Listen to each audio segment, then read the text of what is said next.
Yo, episode 190. You might be like, damn, y'all just dropped one yesterday. Yes, we dropping another one because we got to do the best recaps in the world. Today's not going to be the best recaps in the world, but we got to be on top of Champions League. It's the only thing anybody cares about. You know what I'm saying? Nobody cares about the leagues this year. Maybe you care about EPL a little bit. Maybe you care about Serie A because it's kind of tight. EPL's kind of tight. You know what I'm saying? But, we care about Champions League out here. We got to be out here recapping these Champions League matches. We got big Platinum C's in the building. What it do? What up? What up? Episode 190. Is it? Okay, episode 190. All right, I'm down. You're mixing the Spanish with the Portuguese. I'm with it. Iberian Peninsula, you know what I'm saying? And then all the colonies. So today was Sevilla versus BVB and Porto versus Juventus. See, are you a Porto fan now? I don't know. Because you switch between Benfica, Sporting, and Porto whenever you feel like it. Yeah, I do. So who are you now? I'm kind of feeling Benfica still. Okay, because Benfica's playing Arsenal in Europa. Okay, I'm gonna cheer for them. So if they beat, okay. I was watching Porto. I'm like, I can't really get down with this team, but I have reasons that are like that I can't say on the show. Oh, damn! Can you just do it? Can you bleep it? Yes. Anyway, I don't trust you. Anyway, let's get started with these recaps. If you're looking for the recap of PSG versus Barcelona or Barcelona versus PSG, we dropped that on episode 189. A whole hour recap, and it's way more detailed than anything you're going to see by anybody. Today, we got Sevilla versus BVB, Porto versus Juventus. Caesar watched the Porto versus Juve match, and I watched Sevilla versus BVB. Yeah, and I watched this game too. Anyway, so we're both. But it's still going to be better than any recap to do on these channels. Still going to go harder. Yeah. Okay. We're both guilty. Okay. Yes. You want to go first? Like you give us you're giving us like non-elite matchups. What do you want me to do? It's Champions League. It feels like I'm watching Europa League as a homework. Okay, let me read what Caesar said about Porto right now. No. Go. But you want to go ahead and Jesus Christ. Because neither of us watched the other match, so like we're both getting a recap of the other match live. All right. Want me to go first? Yes, sir. Definitely want to say that this was probably one of the out of my 2 years of watching Juventus play. This is one of my. What are you doing the sign language for? I'm trying to get you to come closer to the mic. Oh, this is one of my first. This is probably the worst I've ever seen Juventus play. Juventus, I think I remember last season we did the show. We talked about what can Juventus do to become better because I think one of our questions was like, how can the teams like get better or something like that. And I remember the big issue to address, I thought that they needed to address some of the midfield situations. Now, on paper, they did that a little bit, right? They got Ramsey, but they got rid of, they lost out on our boy, Matuidi. They lost on Matuidi. That's a big player to lose in the midfield. And, you still had Emery Can. You didn't really address things. I think Emery Can left too, right? He's a BVB. Yeah, like what did you like? You didn't really address that issue, in my opinion. You stepped up with Bentancur, but Bam is the only person who really goes all the way from Bentancur, and it proved today why he was garbage. Oh, okay, hold on. Okay, your cap, Bentancur is a baller, but what about Arthur with no H? Oh, I think he was out today. I think too. If he was in there, he was ghost mode. He was heavy ghost mode. Okay, because they addressed it with that too a little bit. They did. No, I agree, and yeah, addressed it, sure, but it's like, I don't know.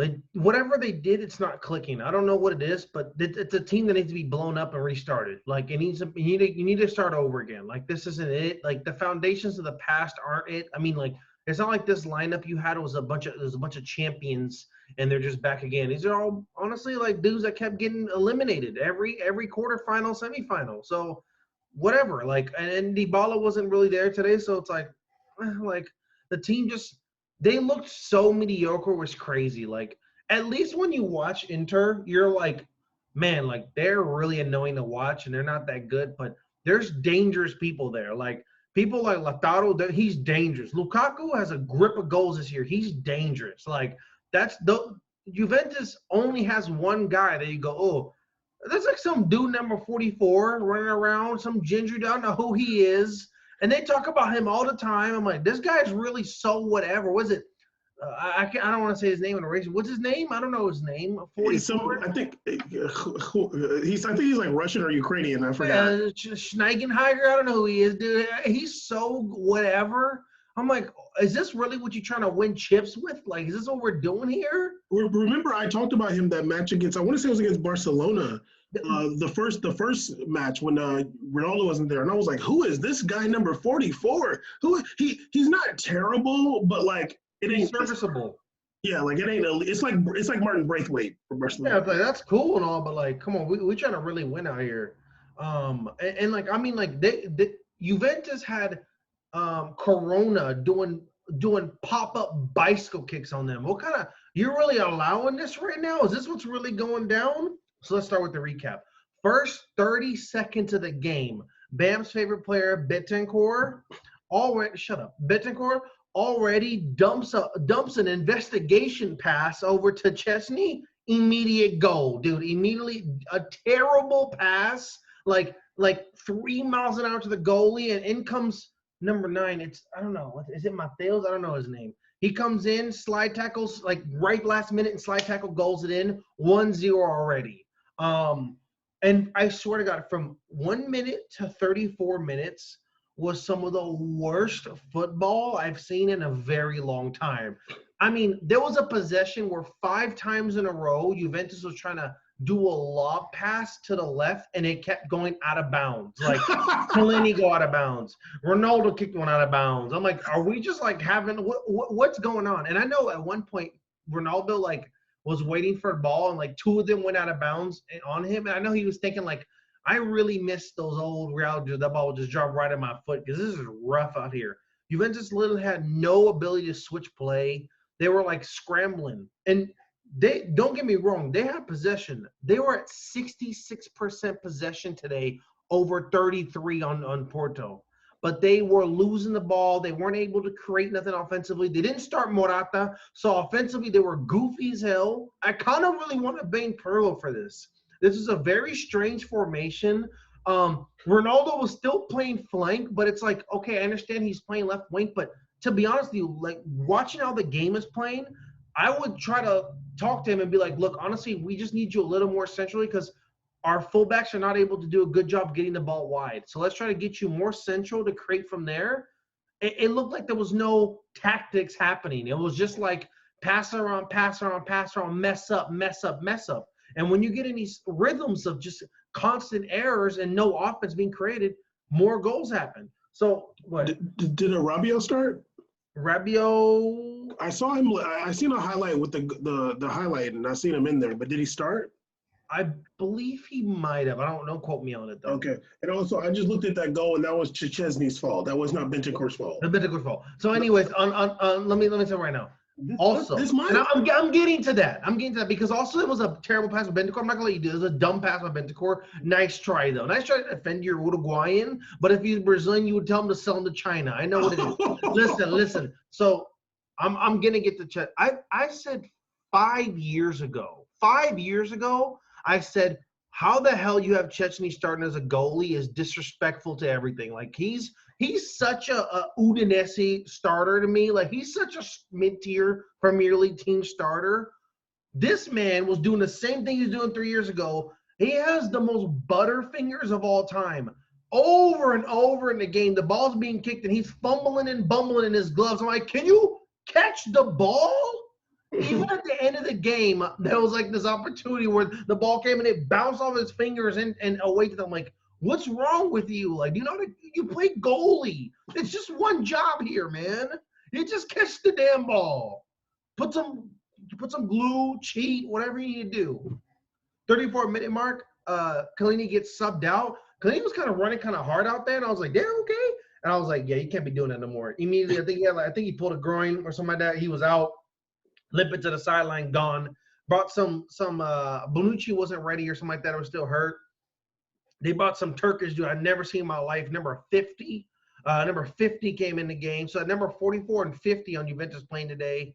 They probably lost because they had Squared playing. Squared would have balled out. They had Squared. The back lineup was Danilo and Egyptian. The Egyptian. I always forget his name. What's the right back that was the Brazilian? Egyptian Danilo and Alexandro. Alexandro and Danilo. Yeah, they started. The old Porto buddies is back, and yeah, it was rough from there. So again, second half, 30 seconds into the second half, another goal happens. It was like they literally gave up goals within a minute of every single game they were playing. So this goal, I believe, was done by hold on, I have the notes here. Sorry. Yeah, early goal, 45-minute mark. Once again, another bumble by your boy Chechny, the legend. He literally just couldn't do anything, but also to me, it's like the whole team's bad, so he just gets partial blame. And at this point, like when it was hit 2-0, all I could think about to myself was like, I kind of want to blame Pirlo for this because like when you take over this club and they start to look this bad, and like I don't know, man, like it's like you now it becomes your responsibility as the manager for this team. Like it's on Juventus for being like trying to do this cool hiring by getting Pirlo in. Well, we never seen any kind of coaching experience from.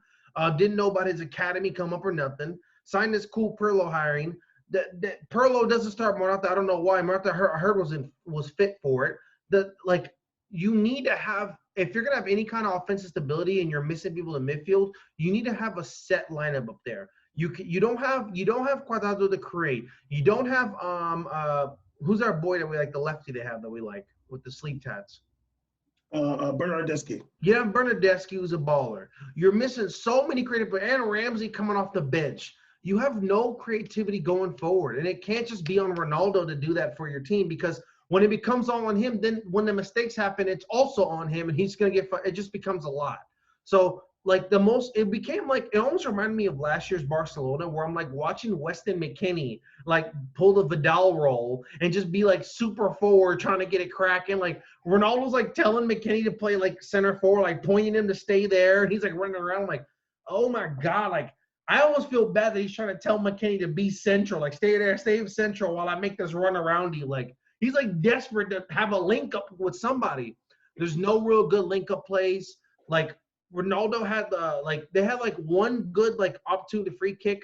Chiesa scored like a kind of a it was a second half goal and it gave him some momentum. But what happens is that in that momentum comes, it's like they just like had the energy for a little bit, but they had no real creators. They had no Cam, no even Dybala. They had nothing coming in that just gave them like extra sauce to make more happen. And when they got tired from that adrenaline rush, it just went all the way back. Also, this dude, is it Mateos or no, Uribe or something like that for Porto?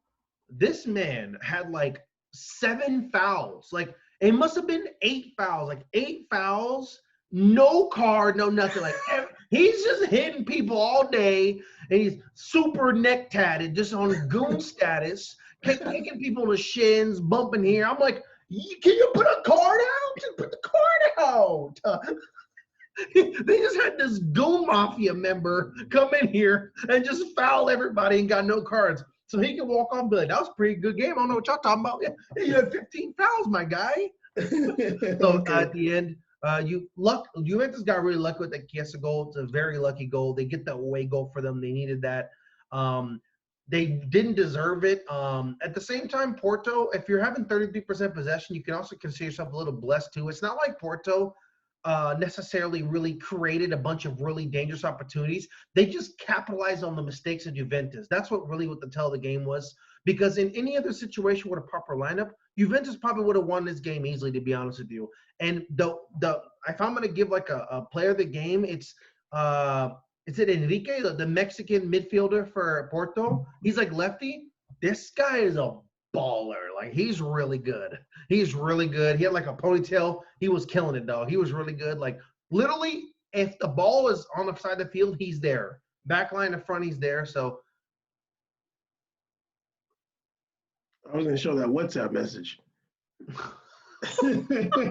So yeah, 2-1 Juventus. Juventus loses, but they get the away goal, which is really critical going into the next leg. Yeah, and I feel like maybe they'll have a better lineup, and yeah, like what you said, like having having like a midfielder that can keep possession and create somebody like Square or Aaron Ramsey. Like when you're starting Ronaldo and McKinney, even though McKinney's been playing well, aka McConan, they're not the same type of player that's like knows how to receive the ball, turn with it, make somebody miss, and get those passes going. I feel like I don't know this, but I feel like Square might have the most assists on their team. Anytime like when I be watching Juve highlights, like Square be having like hella assists. It's crazy. And I think he's actually majority of the season been starting at right back, which is really annoying to me. Like you're also kind of underutilizing certain players in certain positions too. Like let's keep it real. Square's a baller. It's like kind of disrespectful to put him at right back right now. Like people should be subbing in for him. Like if he's playing bad, you can bring. I can't forget his name again. This is it? No, what's the full Bernardeschi. Bernardeschi should be subbed in after Quadrado gets tired in the front. Like you need to have players like that. You lost. Hey, as much as he barely plays, Douglas Costa, like he's a firework, and you lose players like that. What's the sub? This number 44 dude, who is this? Schneider? Who's this? What's going on here? I keep on wanting to call him like Cheryshev or like other like Russian officials' names, but that's whoa, Kulisevsky. Yeah, cool as a cucumber. Is like. He's cool. Like he can run and stuff, but like, what are we really doing out here? This is Juventus, dog. This dude is from Sweden, but he's definitely okay. Yeah, because that's not a Swedish name. Okay, he's Macedonian.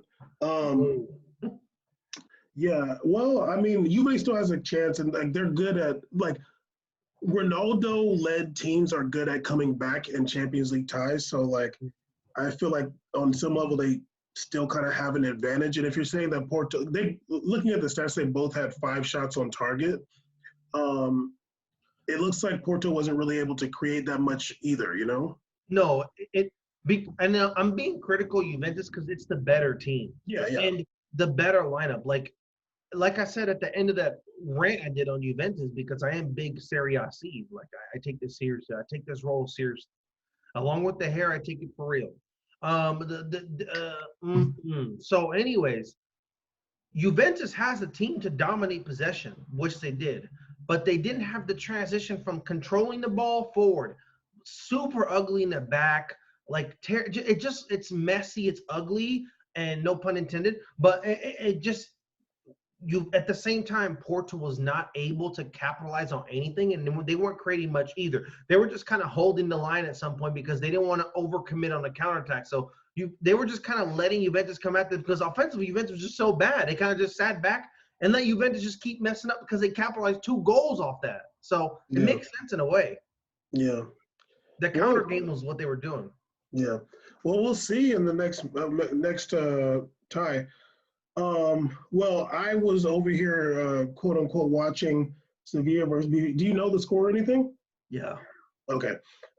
Sevilla versus BVB. So jealous. Yours was actually lit. Your boy Papu Gomez was starting, and Marco Reus is there. I was like, whoa, he's not injured. It's funny to see Papu Gomez. Like I've seen him play in the league too. Like he has skill, but he's like it's almost like he's too short. like his legs just don't. It's like the Giovinco thing where it's like, that's cool you're doing it, but sometimes it's like it's just not gonna. You need longer legs, dude. like, and he's also like slow, but like it's also he's like just quick, but he doesn't have top speed. Like he's slow, but also like when he starts going, it looks slower because his legs are so short. But I don't be hating on Papu, dog. That's only Argentina. I like him though. But it's not like Messi. Like Messi's short, but when his legs going, like his legs are going fast. But anyway, like these are 2 teams that like know how to score goals, like play pretty exciting. Although Sevilla took a hard blow, losing Lucas Ocampos like last week, I want to say. one of them dudes stepped on his ankle. Oh, it looks so bad. I don't know how hurt he is. I love it. Come on, dog. Yeah, I don't know like how injured he may be. I tried to find it the other day. I couldn't find anything, but he was at the stadium, which was a good thing. And I don't. It didn't seem like he like came in on crutches or something like that. But the injury looked bad, and he had to get taken off on a stretcher when it happened. Okay. Not like me when I hurt my ankle. I was like, I ain't letting nobody help me walk off this field. Anyway, 7th minute goal, the world-class Suso. Suso. He really nice play. Obviously, Suso is one of the most left-footed players of all time. All time. He came in on his left, did a great fake on his left, put it on his right, shot the ball. It was gonna be nowhere, but your boy Max Hummels deflected it and it went in the net. Oh, investigate Max Hummels because he did switch teams and came back. So investigation on that one. He did go to Bayern and came back. That's offensive, sir. It was like the BVB goalie would have definitely had it, but like it just got deflected the other way by Max Hummels. It was a really good play by Fernando though, who received the ball and like passed it across the 18 to Fernando. Suso. Yeah, the one from Man City. What? He came back from Turkey to Sevilla? What a come up, dog. And he's playing well. I like Fernando. I like him. Yeah, playing great. He was on their team. He's a real solid defensive mid. Yeah.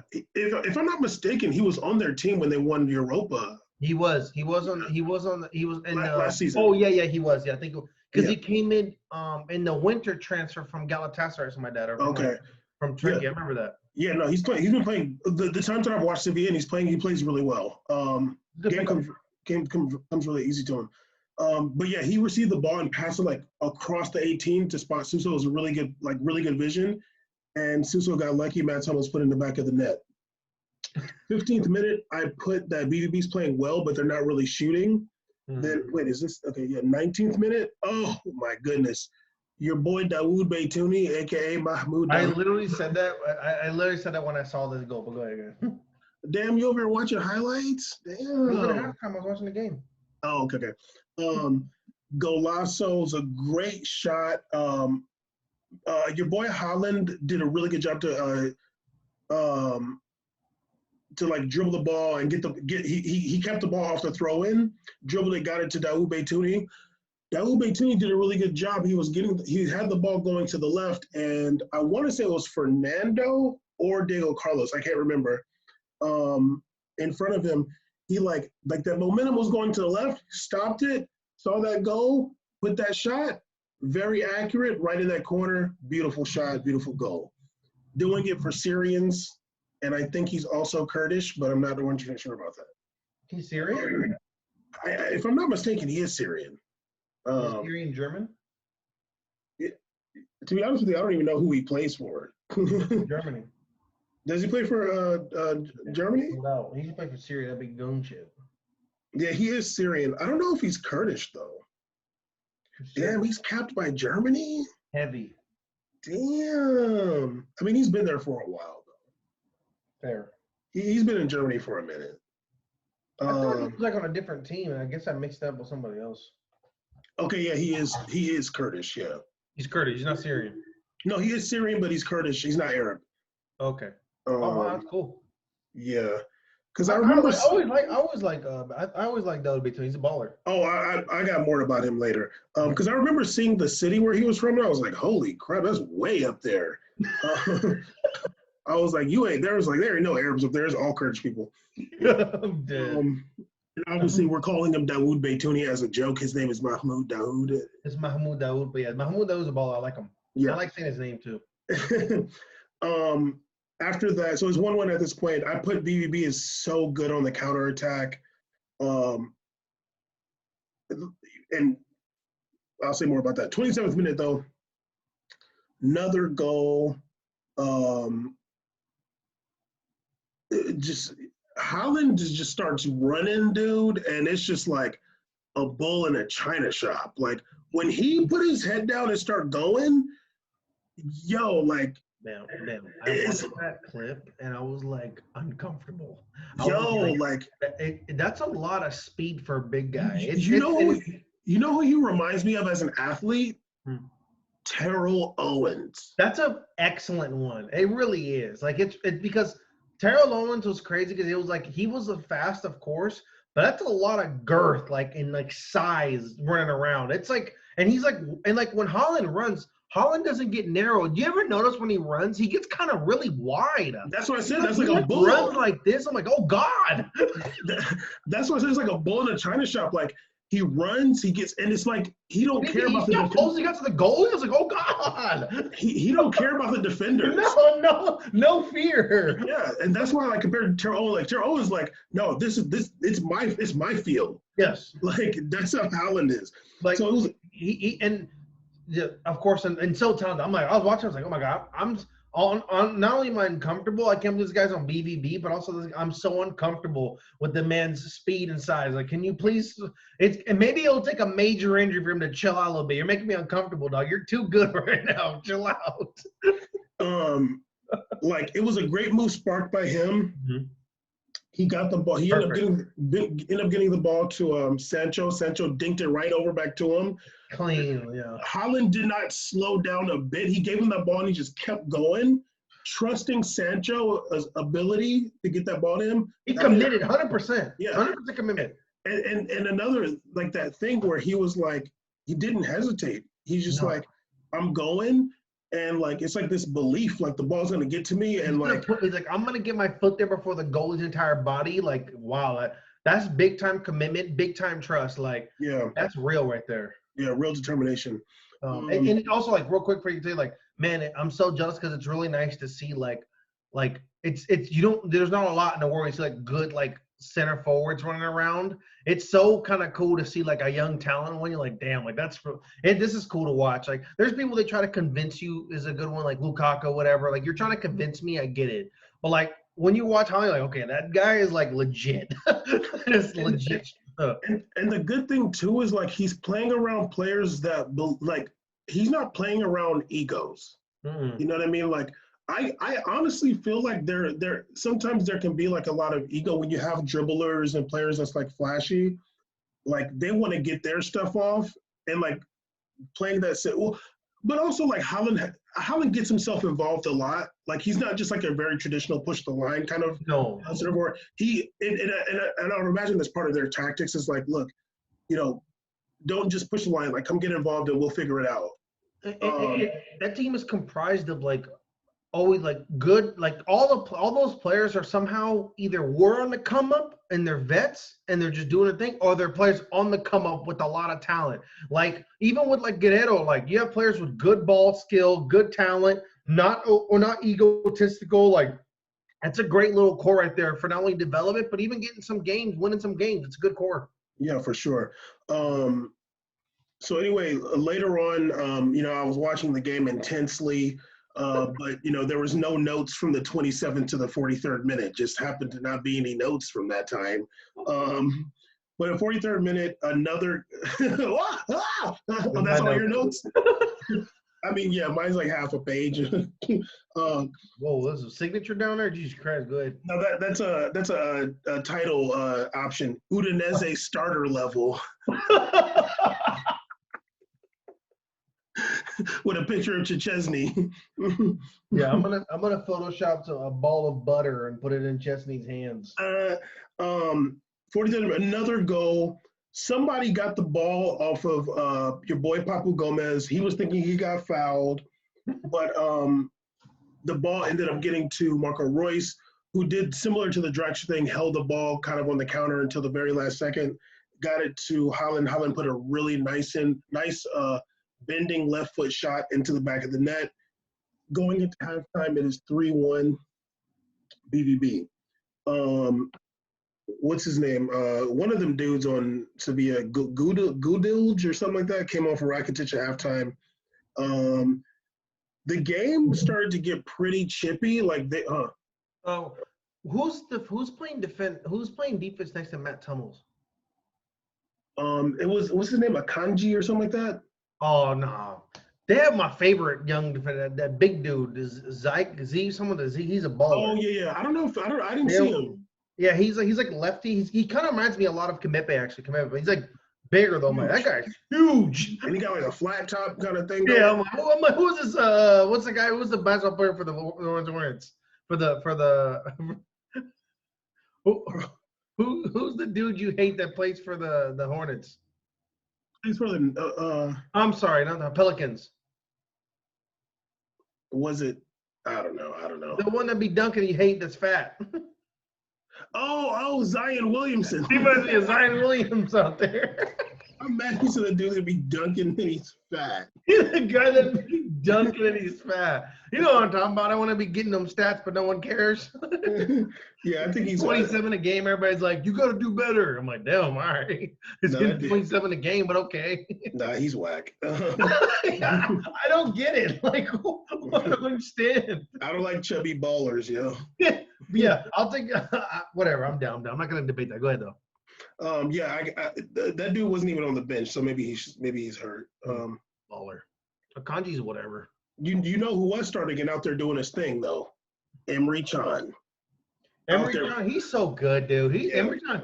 That'd be like if I'm scouting, I'd be really happy to see Emre Can out there. A player like that, I'm like, I want that guy because I know the guy's just gonna go hard. Even back in his Liverpool days, he was still getting it cracking. Like, no, he's a good player. Always liked Emre Can. Yeah.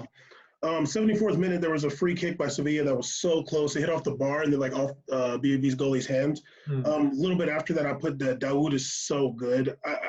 I remember watching him early in the season because I feel like Bundesliga started first during the comeback in 2020. And I was watching him. I'm like, oh, he's just so nice with it. I don't know why. Like, how come teams don't pick him up? He's a real silky he's like a better version of Ceballos. Like God, he's like silky, like yes. He has grit too. Like he don't care about getting dirty. He's a great center man. I like him. Yeah, great number 8. We actually liked him for a few years. We saw him back when he's pretty good. Yeah, I feel like we talked about him back in 2017. I think Sean said he came from Mönchengladbach too. Like he was a young guy over there. Then he came over to BVB. Potentially, yeah. I can't remember, but he's like whenever you watch him, like you definitely will be impressed. He's very calm on the ball and like does his thing really well, and is comfortable like back and forward too. Yeah. Anyway, 84th, True mid. 84th minute. Your boy De Jong from Sevilla got a goal in off a free kick. So Sevilla got another goal. But like before that and after that, the game was getting heated. I was like, this is great because this is going to be like really turned in the next match. Obviously, BVB got 3 away goals, so obviously they have the advantage. But it wouldn't take too much for Sevilla to come back, and maybe they'll have Lucas Ocampos back because I kind of feel like them starting Papu Gomez is not that great. Like it kind of like although he's good and he does his thing, like it kind of slows down the play a little bit. Whereas Lucas Ocampos is just like an elite baller. But Papu Gomez is more annoying to deal with later in the game too when you're tired. Yeah. But the game got so heated. I'm like, oh, this next like I'm actually now I actually care about the second leg. Like going into it, I'm like, I really don't care about this Europa ass match, but like the way it went and watching, although BVB hasn't been doing very well in Bundesliga, it seems like they still play really good football. So yeah, it'll be a nice comeback. Like I'm almost down. Like I don't know if you're down, but if you're not down, like I could just do it alone. There's some pretty big matches in Europa League tomorrow too. Man U is playing Real Sociedad, and Arsenal's playing Benfica. So I'm like, we got 2 big teams, 2 EPL teams there. I kind of want to recap them, but like 3 episodes in 1 week is kind of a lot. But honestly, I don't think we have been a long time since we've done a Europa League recap, if anything at all. So I'm actually kind of down to do one tomorrow. Okay, so I think one of them is that is early. Like one of them is like 9:30. Like they're not at the same time. Okay. One's early and one's after. What games are they? What are the two games? I think Real Sociedad versus Man U is like 9:30 or 10. And How about you? Do you feel like you know more about Man U than me? Yeah, I've been watching the hell out of them because the best player of all time is there. Bruno Fernandes? Exactly. And I think Benfica Arsenal is after that. Well, I'm big Benfica. I could watch that one. Yeah. So are you down? Yeah, let's do it. Why not? Yeah, might as well. If it's rough, we can just rag on it. Say what? If it's rough, we can just rag on it. Yeah, I mean, if Man U get their ass beat, that'd be hilarious. But if Cavani starting, if it is, it's because my boy Isak balled out. That's why, real one. Baller. All right, episode 190. Yes, it's a recap episode. We does this Udinese starter level. Make sure you're subscribed and holler back. Fruit Farms.